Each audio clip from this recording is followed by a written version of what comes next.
How's it going, guys? Past level question, MSK, step 1, internal family, peds, 2CK, 12-year-old boy. Pain in his right knee, thigh, 2 months, no history of trauma. Pain is worsened with activity. Ibuprofen, NSAID provides minimal relief. There's no family history of MSK or autoimmune diseases. He walks with an ontologic gait, just a fancy vocab word that means with a limp. It's not specific for any one condition. Shows up in loads of PEDS questions on 2CK. BMI 23, which the following most likely explanation for these findings. We have this very buzzy x-ray, which we'll talk about as we move the question. Choice A, acute inflammation of synovial lining, wrong fucking answer, versus toxic synovitis, aka transient synovitis, which is going to be viral infection in a kid followed by hip pain. That's it. And you treat with ibuprofen and NSAID. Okay? Now, they want you to know for 2CK that if they give you leukocytosis and inability to bear weight, plus or minus rubor erythema, that's going to be septic arthritis. But for transient synovitis, the leukocyte count will be within the normal range. The child will be able to bear weight, and they're not going to mention rubor. Choice A, wrong fucking answer. Choice B, decreased blood flow, femoral head, wrong fucking answer. So avascular necrosis in peds, if idiopathic, is called leg calf parathes or leg calf parrots, which is going to be a 5 to 8-year-old. Okay, so we're outside that range here.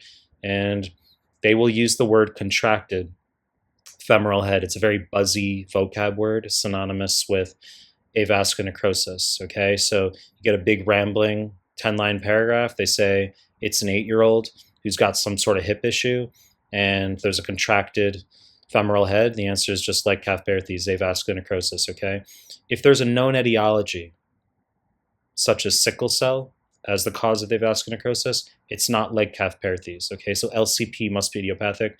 You also should be aware Gaucher, glucose cerebrosidase deficiency, lysosomal storage disease, can cause avascular necrosis. Prednisone, glucocorticoid use, especially in adults with autoimmune disease such as SLE, exceedingly high yield cause of avascular necrosis. Choice B, wrong fucking answer.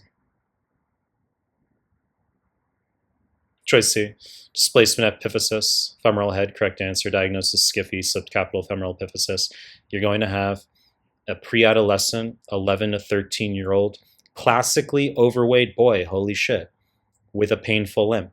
Okay, so some of you are about to trip out. So first, the basics. 4 out of 5 questions. As I just said, 11 to 13-year-old pre-adolescent boy with a painful limp, that's SCFE. Now some of you say, but wait, Mike, BMI is normal here. Okay, don't take it up with me, take it up with the NBME, because 1 out of 5 questions, they'll say BMI 20. It's what they do on one of the PEDS forms. But holy shit, they give this extremely buzzy x-ray that you need to know, which is SCFE, which is ice cream falling off the cone. Isn't that what we're looking at here, basically? You say, Mike, I don't know what I'm looking at.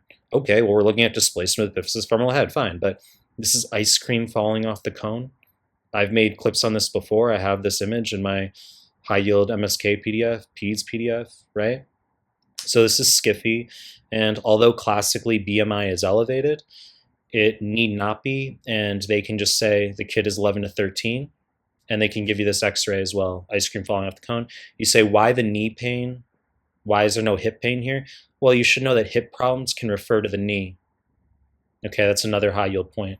So surgical pinning is the answer for SCFE, okay, whereas hip replacement is going to be for leg calf parathes. Let's just hop to the final ones here. Choice D, failure mineralization of osteoid, wrong fucking answer. Refers to rickets in kids, osteomalacia in adults. So unmineralized osteoid requires vitamin D to be converted to mineralized hydroxyapatite. Wrong fucking answer.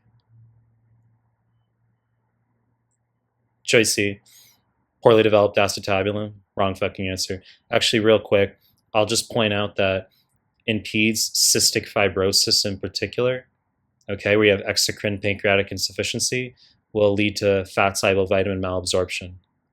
As I already said, wrong fucking answer. Poorly developed acetabulum refers to congenital hip dysplasia, primary developmental dysplasia of the hip. Wrong fucking answer. Okay, so this is going to be a kid under the age of 1 with clicking, clunking on the Ortolani and Barlow maneuvers. You're going to do orthoreferral next if listed. Sounds wrong, but if it's listed, choose it. If they don't list it, you're going to choose ultrasound under the age of 6 months, over the age of 6 months, you're going to choose X-ray, and then the treatment is going to be Pavlik, Pavlik harness, aka abduction harness. Choice C, wrong fucking answer. You know the deal. To make more content, if you like my stuff, subscribe my channel. Appreciate your time. That's it.